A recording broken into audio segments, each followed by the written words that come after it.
Hi, guys. We're going to go over our vocabulary words for lesson 24, which is Rachel's journal. Let's talk about them, and I'll use them in a sentence. And if you have any questions, you can comment back, okay?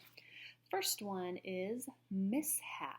Mishap. A mishap is an unfortunate accident. An unfortunate accident. Wow, I can't talk. Unfortunate accident. There we go.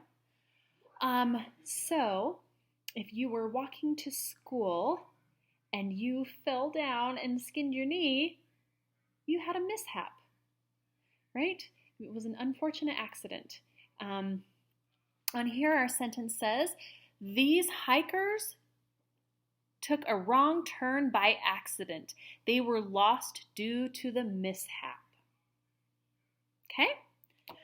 The next one is rustling. Rustling. There, I should hold it so you can see the whole picture. Look at that cute little chipmunk. Rustling is a soft scratching or rubbing sound. Okay. Let's read this sentence and I'll come up with another one. A rustling in nearby brush can worry you. Look for the sound's cause and stay calm. You could also rustle paper, right? A scratching or rubbing sound. So you've heard people next to you sitting that have rustled through their papers or their desk, and you could hear that sound. Okay? The next one, lectured. Have any of you been lectured? I hope not. Well, Mrs. Norman has probably lectured our whole class, so I think you have. To have lectured is to have given a long, serious scolding. I guess you could also be lectured, which means that you received a long, serious scolding. But you could lecture someone else. So maybe you have lectured your siblings about staying away from your stuff, right? You've given a long, serious scolding and you say, stay out of my room or stay away from my things. Right? Okay. This sentence says, this ranger lectured or explained about the importance of staying on the trail. Okay? Next, number 4 is beacon. Beacon. A beacon is something that acts as a guide or a warning. Okay? This one says, a tall object in the distance can serve as a beacon to guide you to a familiar area. Okay? I would also consider a lighthouse a beacon. Lighthouses are built on shorelines to direct boats as to where the shoreline is so that they can find land or they can stay away from rocks because there might be big sharp rocks there. So a lighthouse could be a beacon. Can you think of anything else that could be a beacon? It's a guide or a warning. Think about that one for a little bit. We'll talk a little bit more about it this week. The next one is torment. I bet you know the definition of this one. Mental or physical suffering. Okay, so we might feel tormented before if we have some suffering going on. Maybe we've been bullied before. Maybe our siblings have been mean to us. They've tormented us. The sentence on here says, this girl suffered torment or distress because she couldn't find her homework. Have you ever felt like that? No, none of you have ever lost your homework. Never. Next one is surged. Surged is to have moved with gathering force. And I like this picture of the water kind of making a wave because water does move with gathering force. Another thing that you could think of is the snowball surged down the mountain, and as it went, the snowball gathers more snow and becomes a huge snowball coming down, right? It might start small, and then it gathers force and comes down the mountain really fast. So that's another way to think of it. This sentence says, after this river surged or swelled means to get bigger, over its banks, hikers had to find a new trail. Surged. To have moved with gathering force. Okay. The next one is disadvantage. Disadvantage. A situation that makes it harder to do something is a disadvantage. If I gave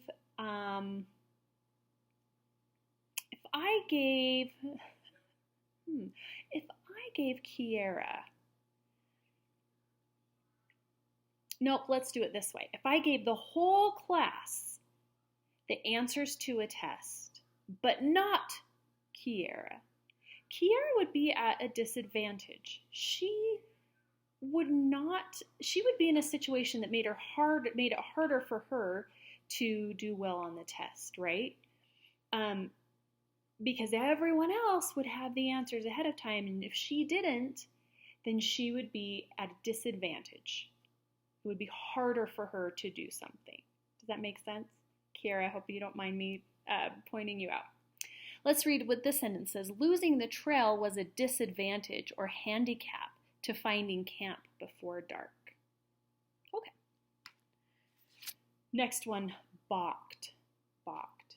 To have stopped and refused to go on. This says this woman balked or refused to move after realizing she was lost. There's also a baseball term for balked, but I shouldn't talk about sports, especially baseball. I don't know. I know what it means to balk for a pitcher to balk, but maybe I shouldn't put it into this sentence. If this woman balked or refused to move when she was lost, let's see if we can come up with a school example. Balked, refused to move, stopped and refused to go on. How about Beth was taking a test, but she balked and refused to move on because Mason was kicking her chair. Mason would never do that. But Beth could have stopped and refused to go on in her test because something happened, right? To balk means to stop and refuse to go on. Okay, we're getting a little crazy here with our words and sentences. Quaking, shivering or shaking. Quaking in my boots. Shaking in my boots. You may start quaking or trembling when you're lost. Your body expresses fear that way. Have you ever noticed that you may shake or quake, shiver when you're scared? You might have felt that during the earthquake. Yeah, or right after the earthquake. Quaking is usually referred to more